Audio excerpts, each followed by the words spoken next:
계절에 관계없이 항상 푸른 잎을 뽐내고 있는 상록수 중에는요, 주목이라는 나무가 있다고 하는데 이 나무가 주목받고 있습니다.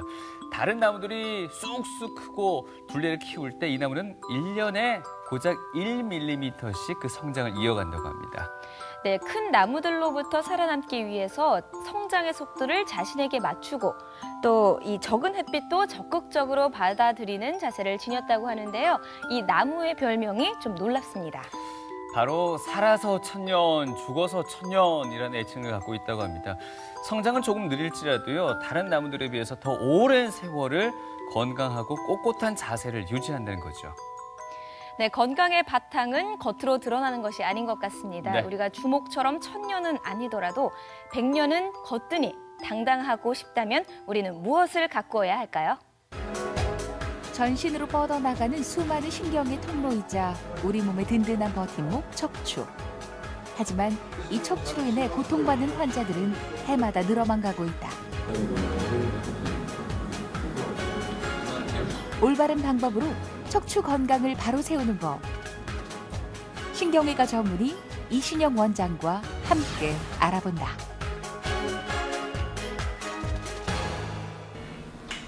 오늘 치료가 예정된 환자는 계속되는 허리 통증을 호소하며 병원을 찾았다. 분주하게 수술을 준비하는 의료진들의 모습에서 긴장감이 묻어난다.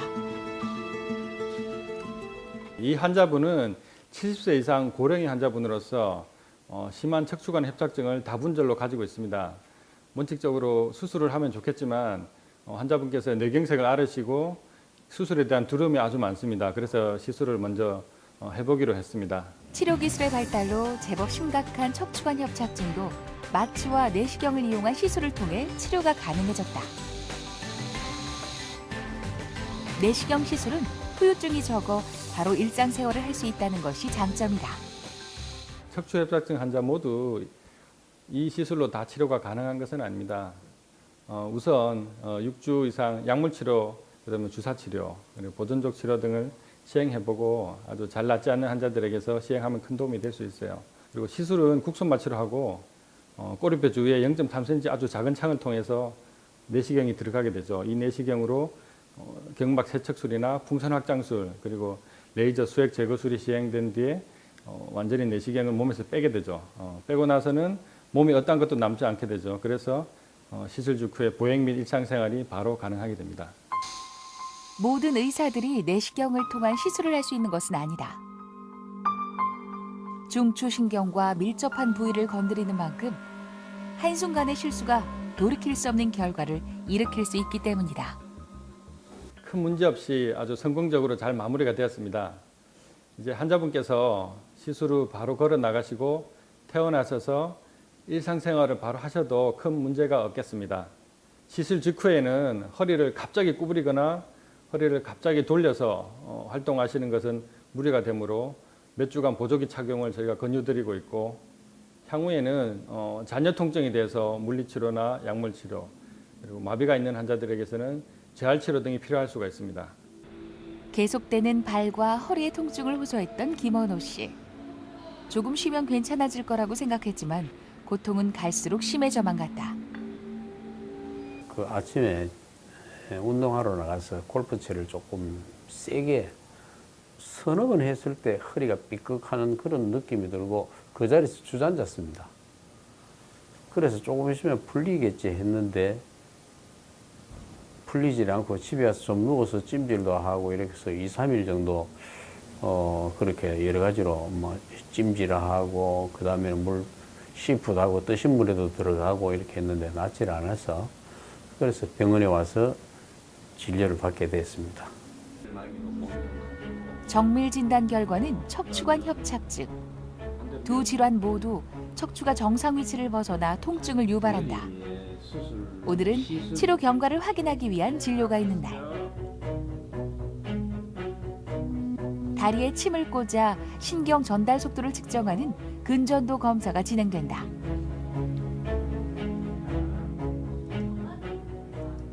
이 환자분께서 받은 치료는 내시경을 이용한 척추관 감압술입니다.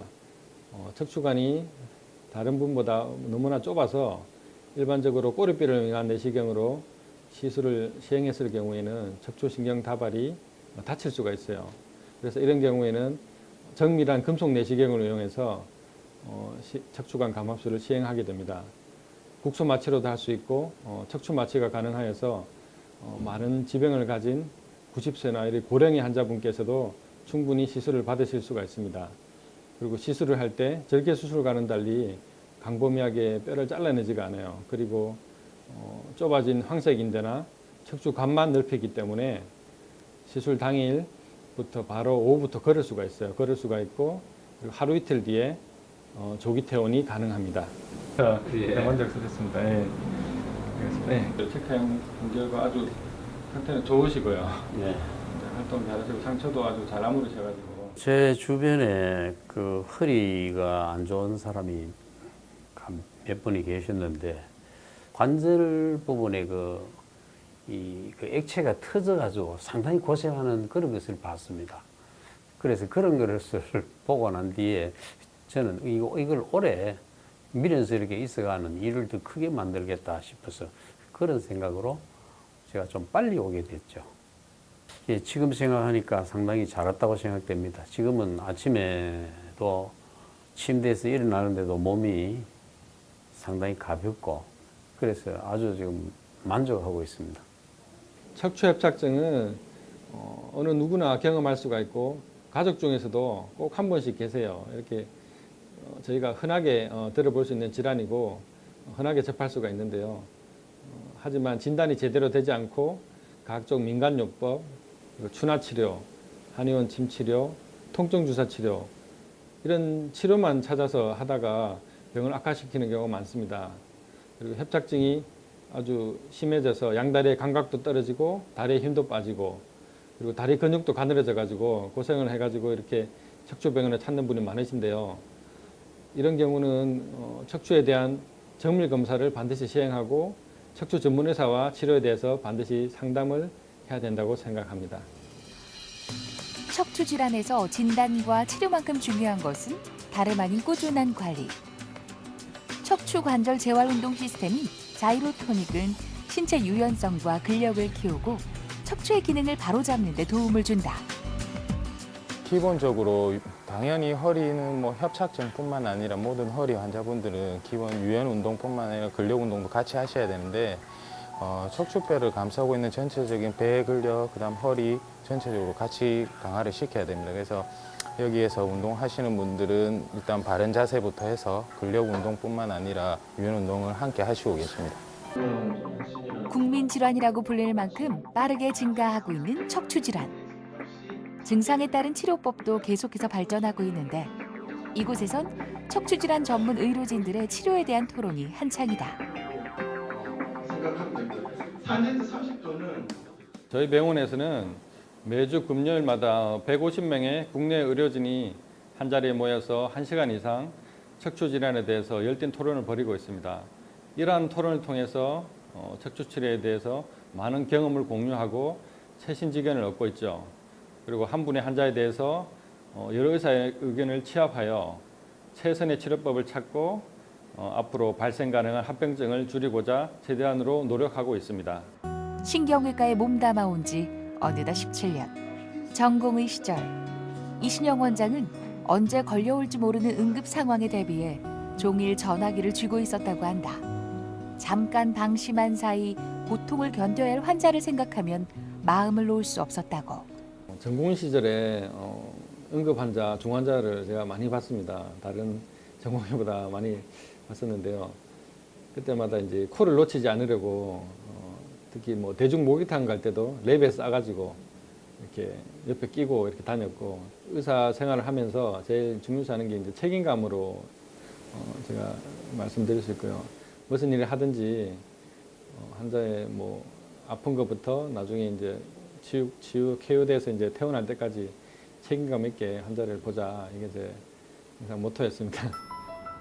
항상 환자에게 도움이 되고 싶은 그에게 최근 기억에 남는 환자가 있었다는데.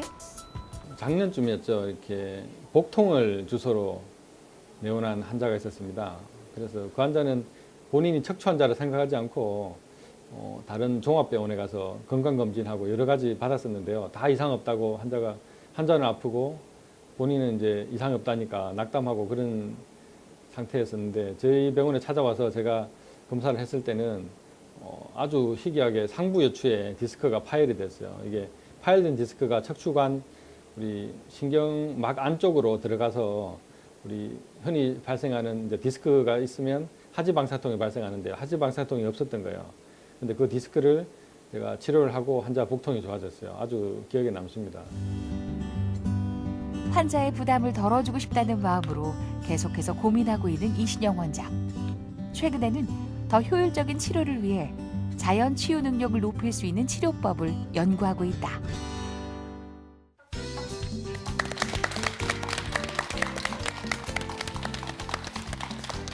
네, 우리 어르신들 같은 경우에는 의자에 앉는 것보다 방바닥에 뜨끈뜨끈한데 앉아있는 게 훨씬 더 편하다는 분들 많으시잖아요. 네. 근데 하루에 6시간 이상 앉아서 생활하시면요. 심혈관 질환 발생 위험이 이게 또 2배가량 높아진다고 하네요. 네, 뿐만 아니라 네. 또 이 구부정한 자세 때문에 활동하면서 생기는 통증보다 네, 좌식 생활로 생기는 통증이 더 심각하다고 합니다. 그렇네요. 자, 건강하고 활기차게 움직이려면요. 이 공간을 반드시 사수해야만 한다고 하는데요. 어딜까요? 신경관 협착증에 대해서 오늘 알아볼까 합니다. 신경외과 전문의 이신영 진료부장님 와 계십니다. 안녕하십니까? 안녕하십니까? 저희가 이렇게 아이고 허리야, 아이고 목이야 하면서 끙끙대는 소리 우리 시청자분들 중에서도 안 해보신 분들이 없을 것 같은데요. 네. 이렇게 국민질환이라고 할 만큼 남녀노소 또 연령 불문하고 이렇게 끙끙 앓고 맞습니다. 있는 것 같습니다. 예. 그런데 이렇게 갈수록 이런 통증을 겪는 세대가 이 연령층이 낮아지고 있다죠, 교수님? 예, 그렇습니다. 요즘 이제 현대화된 사회죠. 어린 나이 때부터 스마트폰을 자주 접촉을 하게 됩니다. 저희 막내도 보면 어릴 때부터 스마트폰을 자주 그렇죠. 봤었는데요. 이렇게 스마트폰을 보게 되면 목이 이렇게 앞으로 굽는 거북목 증후군이 생깁니다. 네. 그래서 나이가 들수록 목이 아프게 되죠. 그리고 요즘 학생들은 예전보다 공부를 많이 하게 됩니다. 뭐 학교다, 학원이다, 책상과 의자에 앉아 있는 시간이 아주 길어지게 되죠. 그래서 저희 때보다 이렇게 허리 디스크에 발생되는 빈도가 많아지고 그 연령층이 점점 어려지게 됩니다. 네네. 예. 그 젊은 층도 젊은 층이지만 사실 우리가 이렇게 나이가 들면서 노화가 진행된다고 하면 키도 조금은 또 작아지는 네. 그런 안 좋은 현상이 발생하는데요. 그 원인이 바로 이거 뭡니까? 목과 허리 통증이 그런 여러 가지 원인 중에 또 하나라고 하네요. 네, 통증을 겪는 세대가 낮아질수록 이 건강에도 또 성장에도 문제가 생길 수 있는 거죠. 네. 자신감과 건강을 바로 세워서 우리 숨겨진 1cm까지 찾아내는 노력 하고 계신가요?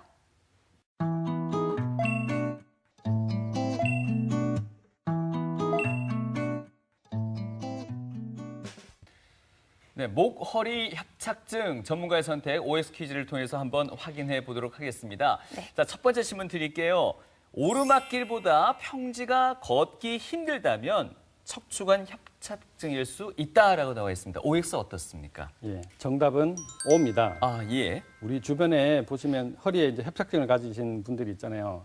그 어르신들이 걸으시면 가다가 쉬다가 가다가 네. 쉬다가 이걸 반복하시는 것을 볼 수가 있습니다. 그렇죠. 그 이유는 뭐냐면 이게 척추관이 걸으면 중력에 의해서 좁아지게 되죠. 그러면 이제 가다가 신경이 마비되게 되고 다리가 저리기 때문에 중간에 이렇게 쉬게 되죠. 네. 계속 걸을 수가 없는 겁니다. 근데 이분들이 오르막을 걸어가시면 이렇게 허리가 약간 굽게 돼요. 예. 그러면 이제 신경관이 일시적으로 약간 늘어나게 되죠. 음. 그러면 이제 마비감이 약간 풀리게 되죠. 약간 개선이 되는 겁니다. 그래서 조금 더 잘 걸을 수가 있는 거고 오르막을 잘 걸으신다면 평지보다 오르막을 잘 걸으신다면 협착증 환자분일 가능성이 좀 높습니다. 아. 예. 그러니까 일반적으로 우리 어르신들 허리가 아파서 숙여지는 것보다는 펴면 힘들기 때문에 오히려 숙이는 경우들도 흔히 있을 수 있겠네요. 예, 그렇죠? 그렇죠. 예. 알겠습니다. 자, 두 번째 질문 드릴까요? 네, 두 번째 질문입니다. 이 척추관 협착증은 이 겨울에 더 악화가 된다. O입니까? X입니까? 예, 정답은 옵니다. 네. 여름에는 아주 잘 지내시던 분들이 겨울만 되면 아이고 허리야 이러면서 이제 병원에 자주 오시는 분들이 많습니다. 이분들이 이제 겨울이 되시면은 특히 척추 중에서 우리 심부 근육 그리고 척추 관절, 네. 그리고 인대 이런 것들이 이제 수축이 되게 되죠. 그러면 척추관이 같이 이제 좁아지게 됩니다. 그러니까 여름에보다 겨울에 더 증상이 악화가 되고 그런 걸로 인해서 병원에 자주 오시게 되죠. 이런 경우에는 뭐 쉽게 뭐 다치시거나 뭐 넘어지시거나 이렇게 하시면은 척추가 이렇게 신경이 더 이렇게 압박이 돼가지고 척추 우리 협착증 증상이 재발되고 악화될 수가 있습니다. 네. 예. 알겠습니다. 그럼 마지막 질문 드릴게요. 뻐근한 목을 방치했다가 배뇨 장애가 올 수 있다. 이건 어떤 연관성이 있길래 이런 질문이 있을까요? O, X 어떻습니까? 예, 이것도 정답은 O입니다. 예. 우리 보면 이제 목이 뻐근하다 아시죠? 그냥 담인 줄 알고 별거 아니다고 생각하고 지내시다가 이런 분이 이제 협착증인 경우가 있습니다. 왜냐하면 목에는 우리 척수신경, 뇌에서 연결된 신경 있죠. 예. 거기 가운데 배뇨 기능을 담당하는 그 신경들이 들어 있습니다. 그래서 심하게 압박될 경우 배뇨 장애가 생길 수가 있고, 그리고 그 주변에는 또 다리로 가는 신경이 있어요. 그래서 예. 목이 협착증이 있지만은 하지가 이렇게 힘이 약해지고 뭐 술에 취한 듯 비틀거리게 되고 잘 못 걷게 되는 경우가 있죠. 그리고 아주 심한 경우에는 상체뿐만 아니라 하지가 전체적으로 마비가 오는 경우가 있습니다. 이 배뇨 장애가 목과도 연관성이 있다는 건 오늘 또 처음 듣는 얘기인 것 같습니다. 이 OX 기초에서 몇 가지 확인해 봤고요.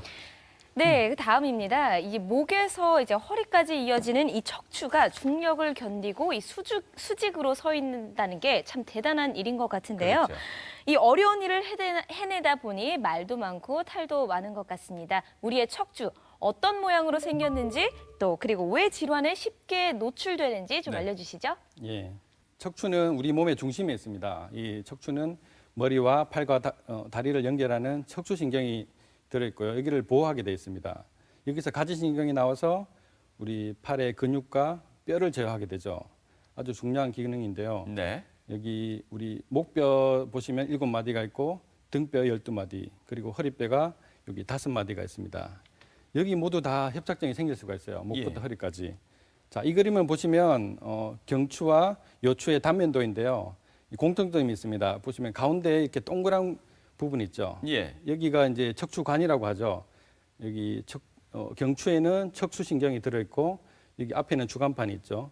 그리고 옆에는 이제 가지신경. 이 가지신경은 척추 사이의 공간, 추간공이라고 합니다. 추간공에서 이제 나오는 가지신경이 들어있고요. 네. 요추도 마찬가지입니다. 중간에 우리 척추관이 있고 가지신경이 나오는 공간이 있습니다. 하지만 차이점은 우리 경추에는 척추신경이 들어있고 요추에는 신경 다발이 있습니다. 이거는 말초신경입니다. 예. 우리 협착이란 말은 무슨 말인가? 우리 한자에서 나왔죠. 좁을 협, 좁을 착. 이렇게 차지하는 공간이 매우 좁은 것을 뜻하죠.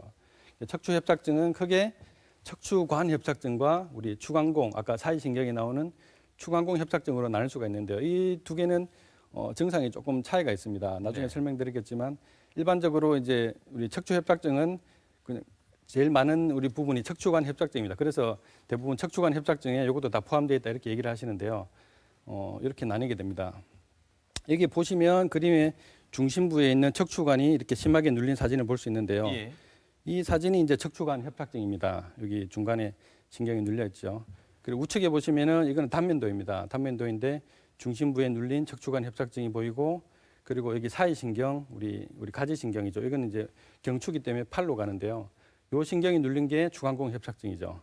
예, 이거는 이제 우리 척수 증상과 우리 팔로 가는 우리 가지신경 증상, 이게 차이가 있게 됩니다. 어떤 분들은 태어날 때부터 좁은 척추관을 가지고 태어나세요. 아. 이런 분들은 이제 이런 나이에 협착증 증상을 다 만나게 될 수 있죠.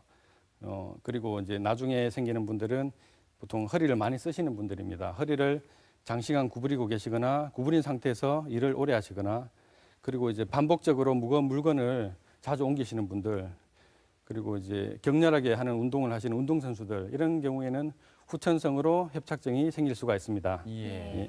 보통 이 협착증이 있는 환자들 가운데 말씀하신 선천성과 후천성 비율은 한 어느 정도로 보면 될까요? 선천성 협착증은 그리 많지가 않습니다. 병원 오는 그 빈도도 적고요. 대부분이 이제 후천성 협착증 환자분들이죠. 제가 뭐 임상에서 봤을 때는 뭐 80% 이상 그 후천성 협착증이 이제 많은 편입니다. 예. 네. 자, 말씀해 주셨던 게 척추관 협착증이 있었고 추간공 협착증이 있었는데 일단 네. 척추관 협착증부터 먼저 좀 알아볼게요. 그 척추관 협착증으로 인해 나타날 수 있는 증상이라고 할까요? 예. 어떤 걸 설명할 수 있겠습니까? 예, 척추관 협착증 증상은 예. 처음에 이제 경추에 대해서 보겠습니다. 네. 우리 목과 허리 협착증 증상은 조금 차이가 나는데요.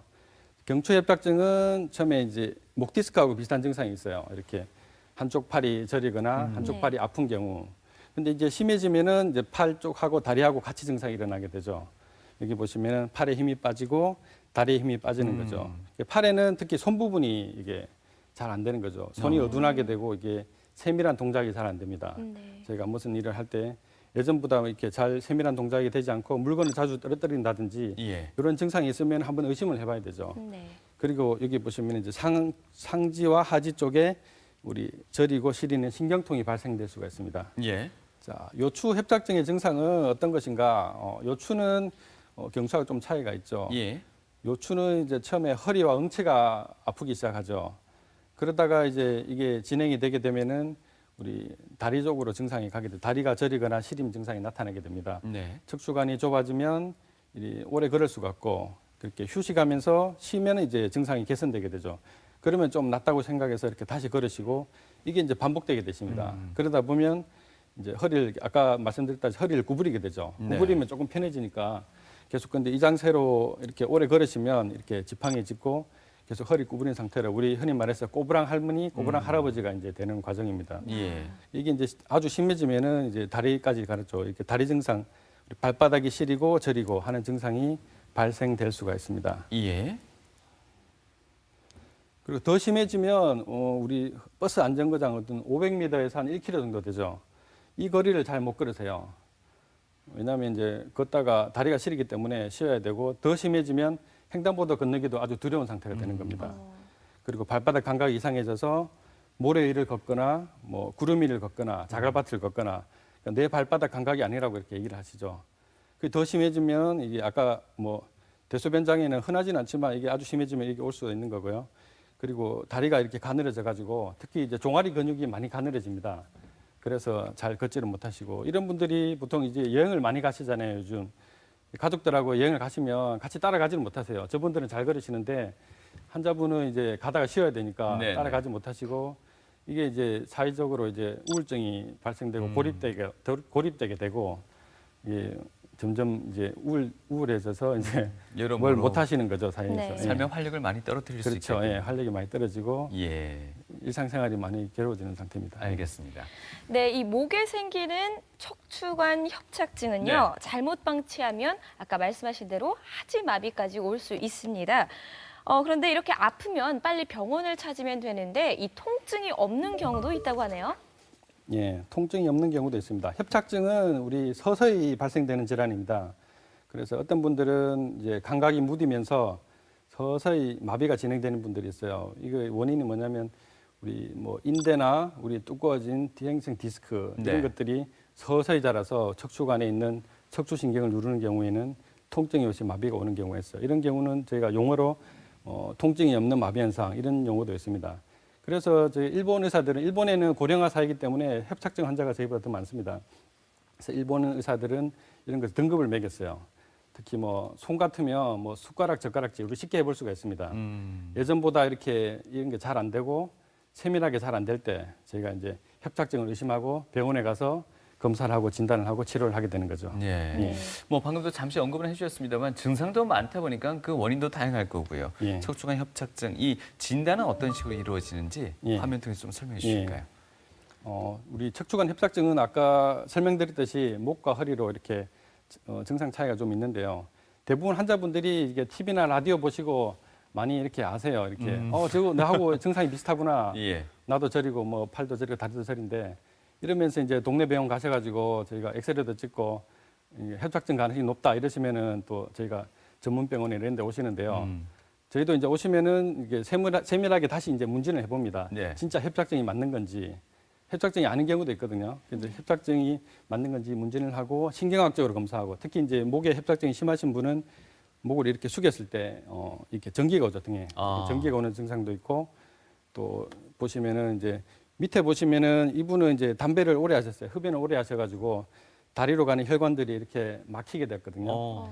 막히게 돼서 이제 여기 다리가 저린 거예요. 이 협착증하고 증상은 비슷합니다. 예. 그러나 협착증은 아닌 거예요. CT나 MRI를 찍어봤더니만 아무것도 없어요. 그래서 이런 경우에는 우리 다리 혈관을 뚫는 스텐트 우리 시술을 해서 호전되는 경우고요. 그거 말고 이제 당뇨나 우리 다른 말초혈관 질환이 있을 때 근전도 검사 같은 걸 해서 저희가 그 감별을 진단을 할 수가 있습니다. 예. 이 사진은 우리 MRI 사진입니다. 왼쪽에 보시면 누가 봐도 이렇게 시원하게 뻥 뚫린 우리 척추관을 보여주죠. 네. 하얗게 이렇게 뻥 뚫려 있고 단면을 보시면 중간에 이렇게 하얗게 잘 이렇게 유지가 돼 있는 사진이고요. 오른쪽을 보시면 척추관이 이게 두 군데가 심하게 새카맣게 이렇게 눌려가 있습니다.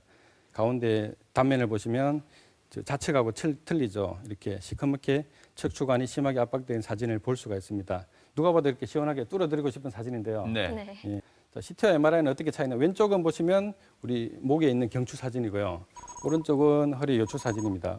어떤 분은 이제 MRI만 찍고 오셨어요. 이렇게 찍고 오셨는데 저희가 보시면 이제 목 디스크라 생각하시고 치료를 하시는데 이게 CT를 찍어 보니까 이게 목 디스크 아닌 거죠. 이거는 인대가 자라 나온 후종인대 골화증입니다. 목 디스크와 비슷하지만은 후종인대 골화증엔 척추관 협착증 증상이죠. 이런 경우에는 협착증 치료를 해야 되는 겁니다. 그리고 이 사진은 이 사진도 보면 이제 허리 협착증으로 아시고 오셨는데 CT를 찍어 보니까 우리 경성 디스크라 하죠. 이분은 디스크가 뼈처럼 딱딱해진 겁니다. 그래서 디스크 치료를 하게 되는 거고요. 저희가 흔히 알기로는 예. CT보다 MRI가 좀 더 뭐 정밀한 예. 뭐 이런 선입견도 있는데 그것만은 아니군요, 그렇죠? 예, 그렇죠. 예. CT가 나은 점도 있습니다. 예. 예. 또 다음 페이지는요? 예. 이 사진은 보시면 이제 척추강 조형술로 우리 척추 신경만을 본 겁니다. 협착증이 어느 정도 심해졌는지 보는데 왼쪽은 정상 사진이고요. 우측을 보시면은 여기 심하게 두 마디가 위에 막혀 있고요. 아래쪽에 어느 정도 이렇게 막혀 있는 사진. 그래서 이 사진을 보고 협착증이 어느 정도 심하다, 어느 정도 진행되었다 이런 걸 알 수가 있는 겁니다. 예. 그렇죠. 요즘 50대 여성분들은 이제 갱년기 증상을 앓으실 그런 나이신데요. 이때는 이제 호르몬의 그 변화가 많은 시기입니다. 우리 척추뼈도 약해지고 척추 관절도 약해지고 척추뼈가 자주 이렇게 잘 어긋나게 되는 그런 상태가 되는 거죠. 그래서 이런 분들은 1년에 한 번 정도 정기적으로 검진을 받아서 척추관 협착증인지 아닌지 그리고 협착증이 맞다면 어느 정도 진행되었는지 이런 것을 이제 알아보는 것이 중요하다고 생각합니다. 예. 사실 이렇게 또 뭐 검진을 통해서 발견이 됐어요. 협착증이라고. 이거 수술해야 되나 말아야 되나 이것도 고민도 클 겁니다. 하지만 그래도 또 환자의 마음을 좀 안심시킬 수 있는 건 비수술적 치료가 있다는 것 아닐까 싶습니다. 그렇죠. 예. 예, 그 부분 설명 좀 부탁드릴까요? 비수술에 대해 설명드리겠습니다. 예. 그리고 뭐 누구나 뭐 수술 받기는 싫어하시죠. 수술 네. 받기는 다 부담스러우시고 뭐 저희가 봐도 저희도 수술 안 하고 나사드리면 아주 좋은 거거든요. 네. 그래서 이제 저희가 단계적으로 치료를 하는 겁니다. 보존적 치료부터 해서 주사 치료, 시술로 이렇게 넘어가게 되는데요. 보통 보존적 치료에서 상당수의 환자분들이 좋아지세요.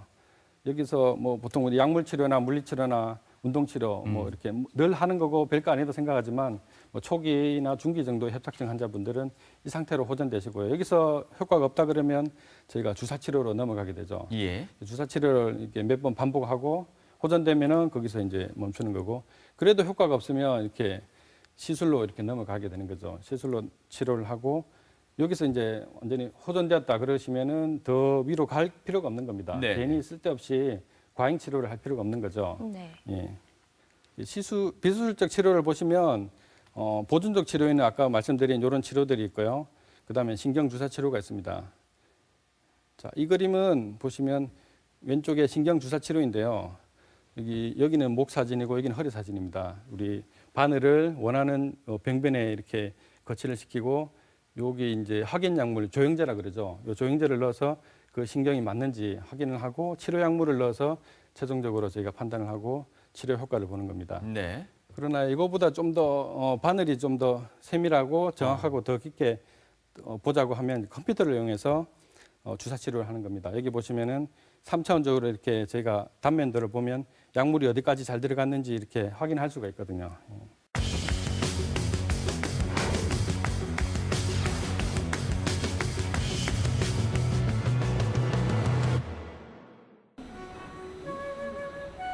고령의 나이에 시술을 받은 서효석 씨.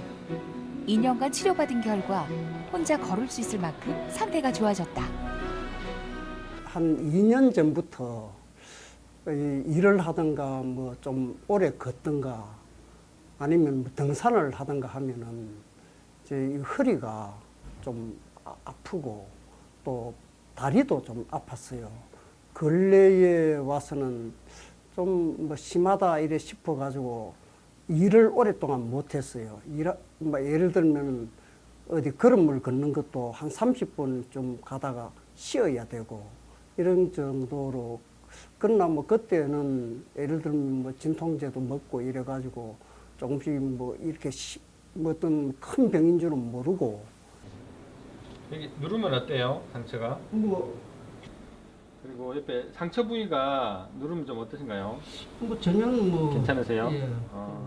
이 환자분은 내원 당시 통증이 너무 심했어요. 통증이 심한 이유가 척추뼈가 어긋나는 전방전이증, 그리고 우리 척추신경이 물리는 추간근 협착증, 그리고 디스크까지 탈출돼서 이 세 가지가 척추신경근을 아주 심하게 압박해서 거의 걷지를 못하시고 오셨거든요.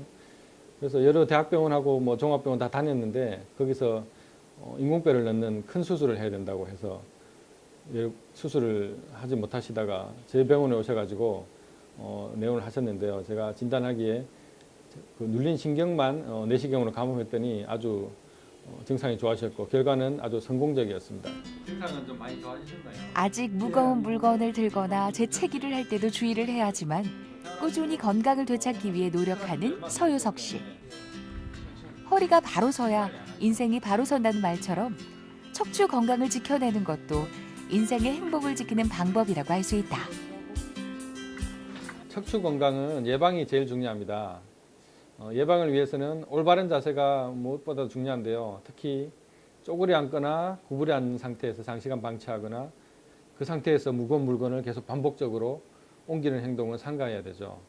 그리고 척추뼈와 관절의 부담을 줄이기 위해서 척추의 심부 근육을 강화하는 운동이나 걷기 같은 운동을 열심히 하는 게 아주 필요하다고 생각합니다. 그리고 척추 협착증은 조기에 정확하게 진단하는 것이 제일 중요한데요. 그리고 장기간 다리가 저리고 시리고 그런 상태에서 방치하거나 적절하지 않은 치료를 반복할 경우 증상 회복 기간도 아주 늦어지고 반드시 인근의 척추병원에 가서 척추 전문의와 상담을 하시고 정확한 진단을 하고 치료를 하는 것이 필요하다고 생각합니다. 네, 앞서 뭐 환자 치료 사례도 저희가 화면으로 잠시 만나봤는데요. 앞서 비수술적 치료법에 대해서도 잠시 언급은 해주셨습니다.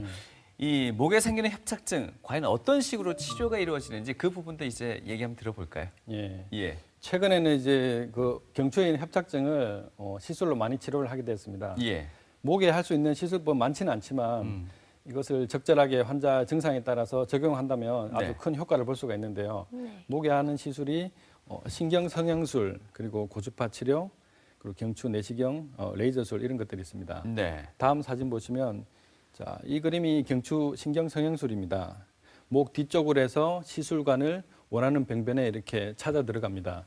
찾아 들어가서 보면 여기 이제 확인 약물을 넣으면 우리 척추관과 우리 가지신경이 나가는 추간공이 이렇게 확인이 되고 네. 확인이 된 다음에 우리 그 경막을 세척하고 박리해서 척추관 협착증의 그 협착이 있는 부위를 개선시키게 됩니다. 이게 이름이 이제 신경성형술이잖아요. 예. 그래서 이제 오해들을 많이 하시는데 이게 처음에 외국에서 도입될 때 이런 용어로 도입이 됐습니다. 실제로 신경을 성형한다는 것은 아니고요. 그러니까요. 우리 신경막에 있는 그 기능들을 개선시켜서 증상을 호전시킨다는 그런 뜻입니다. 쉽게 말해서 우리 신경막의 기름칠, 특히 윤활유라 그러죠. 이런 거를 해서 우리 어떤 자세라든지 이렇게 증상에 잘 대처할 수 있게 그렇게 하는 겁니다. 네. 자, 다음 그림 보시면 이것은 이제 경추 고주파 치료입니다. 예전에는 이 고주파 치료가 우리 목의 통증이나 허리 통증에만 이용이 됐었습니다. 그러나 최근에는 우리 퇴행성 디스크가 척추관을 직접 압박해서 협착증 증상을 일으키는 경우에도 이렇게 1mm 되는 그 가느다란 고주파 관을 이렇게 저희가 병변에 삽입시켜서 치료를 하게 되면 크게 호전이 도움이 되고 치료 효과를 볼 수가 있었습니다. 예. 자, 이 그림 보시면은 우리 경추에 시행하는 내시경 레이저술인데요. 경추에 대한 내시경 레이저술은 보통 디스크에 많이 치료가 이용이 됐었죠. 근데 디스크가 이렇게 중심에 이렇게 센터로 우리 경수신경을 심하게 압박하는 경우에는 역시 협착증 증상을 일으키게 되죠. 이런 경우에는 저희가 내시경 레이저를 이용해서 디스크를 제거해서 증상을 호전시킬 수가 있습니다. 예. 여기 보시면 목은 이렇게 우리 병변에 접근하는 그 과정이 되게 거리가 좁습니다. 그래서 약간만 이렇게 기도만 제끼게 되면 쉽게 여기 도달하게 되고 눌렸던 신경이 이렇게 펴지게 되죠. 네. 시술 전에는 눌려있던 게 시술 후에는 이렇게 넓게 감압이 된 걸 볼 수가 있습니다. 자, 지금까지는 이제 목 관련한 협착증을 얘기했다면요. 이 허리 관련한 협착증을 좀 얘기해 볼까 하는데 2015년부터 2017년까지 허리 통증 진단율을 확인해 보니까 허리 그 디스크보다 협착증에 관한 진단율이 3배나 더 높았다고 합니다. 네. 그러니까 우리가 흔히 디스크라고 여길 수는 있지만 알고 보면 협착증일 경우가 더 많다. 예. 이런 식으로 이해가 가능할 텐데요. 이 허리 협착증 예. 관련한 치료법도 얘기도 좀 들어볼까요? 아무래도 허리는 이제 목보다는 할 수 있는 시술법이 많습니다. 네. 개발된 것도 많고요. 여기 보시면 요 주신경성형술 그리고 신경성형술과 비슷하지만은 끝에 이제 풍선이 달려가지고 좀 더 신경관과 추간공을 넓힐 수 있는 풍선 확장술이 있습니다. 예. 그리고 꼬리뼈를 이용해서 저희가 내시경 여기는 이제 카메라가 달려 있어요. 실제로 척추관을 직접 보고 시술을 할 수가 있는 겁니다. 그리고 옆구리 그러니까 뭐 꼬리뼈 말고도 옆으로도 들어가서 저희가 카메라 여기도 역시 카메라가 달려 있어요. 예. 그래서 확인해서 그 병변을 직접 눈으로 보고 치료를 할 수 있는 겁니다. 네. 이 그림 보시면 이거 저희가 시술관을 이렇게 꼬리뼈를 통해서 원하는 공간으로 들어가는 모습인데요.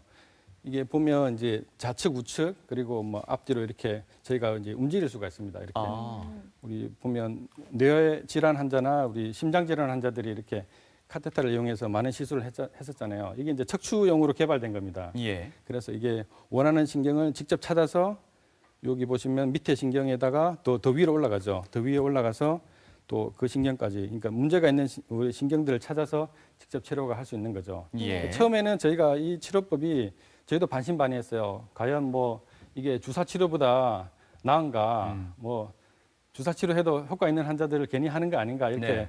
의심을 많이 했었는데 저희가 치료하고 환자들하고 이게 피드백을 하죠. 반응을 보고 저희가 보시면은 이제 어느 정도 비교를 해줄 수가 있으니까 어느 게 효과가 있다. 또 치료 보시면은 병원에 이렇게 오시는 간격들이 점점 이렇게 늘은 횟수가 이게 줄어들죠. 줄어들게 돼서 저희도 이제 이게 효과가 정말 좋구나. 저희 뭐 선배 의사가 후배 의사한테 저희도 이제 허리 아픈 사람들이 많거든요. 예. 하루 종일 이렇게 앉아 서서 계시니까. 수술도 하고 또 앉아서 진료 보니까 그런 경우에 선배 의사가 이제 후배 의사한테, 후배 의사가 선배 의사한테 시술을 직접 해보기도 했습니다. 그래서 네. 저희가 효과를 이렇게 자신 있게 말씀드릴 수가 있습니다. 예. 네. 다음은 풍선 확장술이요. 예. 이 시술은 아까 그 보셨던 시술관에다가 이제 끝에 풍선을 단 거죠. 그래서 좀 더 이렇게 옆에 있는 추간공까지 여기 보시면 정상 추간공은 이렇게 넓죠. 여기 네. 가지신경이 나가게 되는데요. 이게 눌리면 되게 다리 통증이 심해집니다. 그래서 여기 보시면 이제 인대가 두꺼워지고 여기 찌꺼기나 여러 가지가 끼어가지고 좁아지게 되죠. 그렇네요. 이 좁아진 부분을 저희가 시술관을 넣어서 풍선을 이렇게 확장을 시킵니다. 예. 그러면 다시 이렇게 넓어질 수가 있는 거죠. 그래서 증상을 아주 호전시킬 수가 있는 겁니다. 예. 여기 사진 보시면 여기 지금 시술관에 여기 안 올라가거든요. 막혀가지고 여기 풍선이 보이죠. 이게 저희가 풍선을 이렇게 확장을 시켜서 그 공간을 넓힙니다. 넓히면은 이렇게 이제 하고 나서 이렇게 신경이 잘 뚫려가지고 약물이 잘 올라가는 것을 볼 수가 있죠. 다음은 우리 내시경 레이저술이죠. 예전에는 저희가 협착증에는 내시경을 잘 안 썼습니다. 네. 위에 뭐 선배 회사들도 기구들이 그렇게 좋지 않은 시절이었기 때문에 제가 잘 사용을 안 했었는데요. 근데 최근에는 많은 기구들이 발달됐고 특히 이제 옆구리 쪽으로 들어가면 추간공을 만나게 되죠. 예. 그 추간공을 통해서 저희가 협착이 있는 부분을 풀어줄 수가 있는 겁니다. 나중에 사진 한번 보여드릴 건데요. 예. 자, 이 그림은 이제 아까 말씀드렸다시피 그 시술관에 카메라가 달려 있습니다. 꼬리뼈로 들어가서 저희가 여기 보시면은 시술관에 들어가면은 이렇게 막힌 부분을 만납니다. 이렇게 막힌 부분이 만나는데요. 여기를 레이저를 이용해서 여기를 척추관을 이렇게 감압을 넓히게 되는 거죠. 그러면 하기 전에는 이렇게 막혀 있던 게 하고 나서 이렇게 화면으로 직접 뚫린 것을 확인할 수가 있죠. 그리고 약물을 넣어 보면은 역시 이렇게 위로 잘 올라가는 것을 확인할 수가 있습니다. 네. 이 치료법도 아주 효과적이고요. 자, 비수술 치료 장점은 무엇인가? 아무래도 이제 수술이 아니고 시술이니까 네. 뭐 환자분도 받기 편하고 저희도 하기 수월하죠. 절개를 하지 않고 하고 나서 바로 일상생활을 하고 퇴원해서 집에서 이제 잘 생활을 할 수가 있는 거죠. 그리고 시술 시간도 20분에서 30분 정도 아주 짧으시고요. 그리고 전신 마취를 하지 않기 때문에 환자분들이 다 좋아하시는 거죠. 예. 그 요즘 이렇게 많이 물어보세요. 이렇게 고령, 당뇨, 고혈압, 심장, 혈관 질환 여러 가지 지병을 가지신 분도 이 수술하기 곤란하시니까 시술을 많이 받으시는 그런 상태입니다. 네. 네. 방금 말씀하실 때 바로 일상생활이 가능하다는 말씀이 예. 귀에 쏙 들어오는데요. 예. 보통 환자들 같은 경우에는 이런 시술을 받으면 입퇴원 기간이 한 얼마나 될까요? 뭐 당일에도 가능하고요. 아, 보통 뭐 안정하신다고 하루 정도 입원을 하시는 경우도 있습니다. 예. 그 정도로 환자들한테 큰 부담은 안 되는 그런 시술이 되겠네요. 예. 네, 또 이렇게 소개해 주신 이런 비수술적 치료법들은 아마 척추 내시경이 있기 때문에 가능한 일이라고 예. 좀 보는데요. 네. 왜냐면 그전에는 이 수술을 하려면 전신 마취를 해야 했기 때문에 좀 부담스럽기도 했을 텐데 그랬겠죠. 이런 내시경적 치료법 어떤 예. 장점들이 있는지 좀 설명해 주시겠어요? 이거는 이제 척추 우리 협착증에 관한 내시경입니다. 네. 일반 내시경하고 조금 차이는 있는데요. 예전에는 저희가 이런 내시경으로 협착증을 치료하는 것은 아주 어려운 일이다.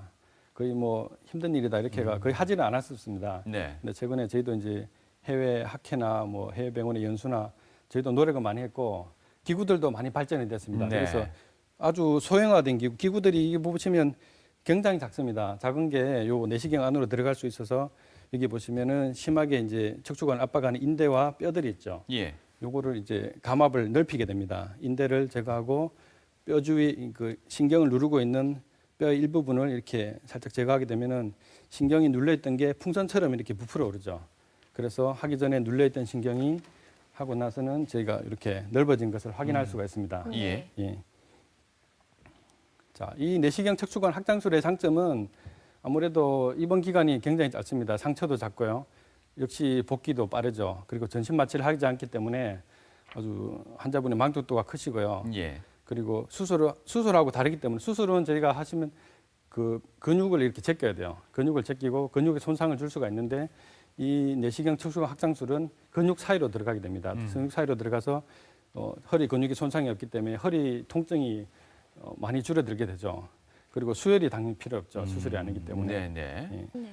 여기 보시면 마비 증상이죠. 우리 다리나 방광 관략근 중요한 우리 신경들이 마비 증상이 있는 경우나 그리고 6주 이상 보통 보면 이제 6주 정도면은 우리 신경 주사나 여러 시술 다른 시술들을 많이 하세요.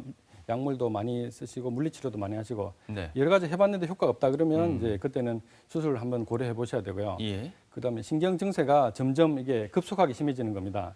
어제 다르고 오늘 다르고 아주 악화 속도가 빠른 경우 그리고 여기 보시면 이제 견딜 수 없는 통증이 있죠. 예. 근데 말하면 이제 극심통이라고 합니다. 네. 조금만 이렇게 자세를 바꿔도 아프고 뭐 거의 움직일 수가 없어요. 누워서 일어나기도 힘들고 이런 통증이 있는 경우에는 이제 수술을 한번 고려를 해보셔야 됩니다. 예. 자, 다음 사진 보시면 이분은 이제 경추에 있는 우리 신경관 협착증 환자분이신데요. 신경을 보시면 이미 하얗게 변성이 왔습니다. 네. 누가 봐도 심하다고 볼 수 있는데 이분도 수술을 결정하시기까지는 상당 기간 소요가 되셨습니다. 병원도 많이 다니시고요. 전국에 있는 뭐 좋다는 병원 다 가보셨는데 네. 이제 수술은 끝까지 못 하시니까 고민을 많이 하셨는데 제가 이제 그 결정적으로 이제 지인의 소개로 수술을 결정을 하셨습니다. 그래서 이분은 이제 1년 뒤에 찍은 사진인데요. 신경이 이렇게 회복된 사진을 볼 수 있죠. 이렇게 깨끗해 수술로 보이네요. 깨끗하게 이렇게 제거를 한 거죠. 그리고 밑에는 이제 요추 협착증 환자분이신데요. 이분은 한쪽 다리가 마비돼가 오셨어요. 이렇게 지팡이를 짚고 쩔뚝거리면서 오셨는데 누가 봐도 시술로는 좀 어렵겠다. 여기 사진을 보시면 한 3마디 정도가 네. 협착증이 돼서 가지고 신경이 심하게 막혀가 있습니다. 그래서 수술을 하셔서 신경관을 이렇게 뻥 뚫리게 이렇게 넓게 이렇게 감압을 했고요. 이분도 한두 달 정도 지나셔가지고 마비가 다 호전되셔가지고 아주 만족스러운 생활을 하고 계십니다. 네. 만족스러우시다는 건 지팡이를 놓으실 정도까지 그렇죠. 지팡이를 호전된 건가요? 놔두시고 아. 이제 정상 보행이 가능하신 거죠. 네. 예, 그러니까 수술을 뭐 해야 되는 환자는 해야 되겠지만 뭐 대부분 환자는 시술로는 가능합니다. 예. 네. 기억에 남는 그 환자분들 또한 이 화면이 준비되어 있는 걸로 알고 예. 있는데요. 예. 자, 이분은 어. 89세 고령이죠. 아주 90세에 가까운 고령의 환자분이신데 예. 다리가 이제 마비가 오셔가지고 휠체어를 타고 오셨습니다. 아. 네. 잘 걷지는 못하시고 그래서 저희가 이제 내시경 협착증 시술을 하였고요.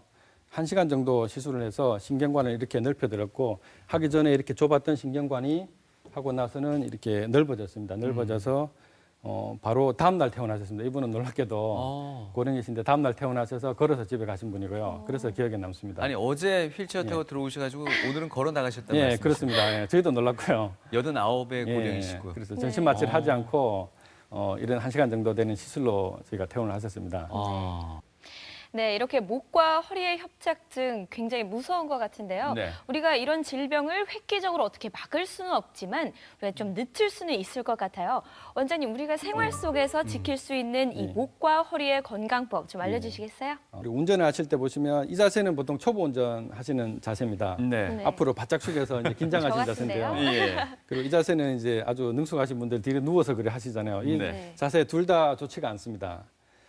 올바른 자세는 허리를 이렇게 등받이에 꼿꼿하게 편 상태에서 이 의자를 앞으로 당겨가지고 이렇게 시야에 맞춰서 운전하는 그런 자세고요. 물건을 드실 때도 허리만 이용해서 이렇게 지렛대로 허리를 지렛대로 드시면은 이게 허리에 부담이 많이 갈 수가 있죠. 그래서 이 자세보다는 저희가 우리 모든 관절을 같이 사용해서 허리를 편 상태에서 우리 뭐 팔꿈치나 무릎의 관절을 같이 사용해서 드는 게 좋습니다. 네. 그래도 무거우시면 혼자 말고 같이 드는 것이 그렇겠죠. 좋죠. 그렇게 하시는 게 좋고요. 네. 자, 옆으로 누운 자세도 보시면 이렇게 목이 이렇게 옆으로 꺾여 있는 자세 있죠. 한눈에 보기에도 답답한 사진이신데 이런 자세는 좋지가 않고요. 아까 말씀드렸다시피 역치자, 목이 앞으로 굽은 자세 있죠. 이런 자세도 좋지 않으시고 아무래도 이렇게 척추하고 목이 평평하게 편 자세가 아주 좋은 자세라고 볼 수 있습니다. 자, 보통 보면 이제 척추가 아프시면 운동을 더 하시는 분이 있어요. 막 열심히 막 더 해가지고 더 아프다고 또 병원에 오시는 분들이 있습니다. 예. 이런 분들을 보시면 이제 격한 운동이나 아주 승부욕이 강한 운동들 그리고 에어로빅도 보면 이제 좀 격하게 하시는 분들은 척추 통증이 있을 때는 피하는 것이 좋습니다. 그렇겠죠. 이런 뭐 격투기, 달리기, 골프, 뭐 테니스 이런 것도 이제 승부욕이 강한 운동이죠. 피하는 것이 좋고 어떤 운동이 좋으냐 보시면 이제 우리 정적인 운동이 좋습니다. 허리를 펴고 하시는 운동이고 뭐 걷기나 수영이나 뭐 자전거 타기, 등산. 요즘 보면 인터넷이나 코어 운동 많이 하시잖아요. 네. 허리에 이제 심부 근육을 강화시키는 운동이신데요. 허리를 편 상태에서 누워서 하신다든지 엎드려서 이제 하신 이런 코어 운동이 아주 도움이 될 수 있다고 생각합니다. 네. 사실 이 자료화면 쫙 보고 있으니까요. 우리 현대인들 목하고 허리 아플 수밖에 없겠습니다. 예, 그렇습니다. 바른 자세로 나온 것들이 다들 힘든 자세예요, 보니까. 네. 예, 다들 유념 좀 하셔야 될 것 같고요. 목 통증, 뭐 이렇게 허리 통증 완화하기 위해서 특별히 이렇게 자세 방금 짚어주셨는데 그렇게 하면 이제 목 주름도 많이 또 이렇게 예방이 된다고 하니까 뭐 일석이조 여러분들 많이 또 신경 써 주시고요. 마지막으로 질문 드리겠습니다. 우리 환자분들 허리 때문에 병원 많이 찾으실 텐데 치료 받기 전에 우리 환자분들 스스로가 좀 꼼꼼히 따져볼 부분도 분명히 있을 것 같거든요. 예, 그분에 대해서 마지막으로 얘기 좀 듣죠. 예, 네. 무엇보다도 예방이 중요하겠죠. 바른 자세를 항상 유지해서 건강한 척추를 유지하는 것이 가장 좋다고 생각합니다. 예. 네. 예, 연초 연말해서 이제 모임 계획하시는 분들도 많으실 텐데 이 과음이 있잖아요. 과음이요.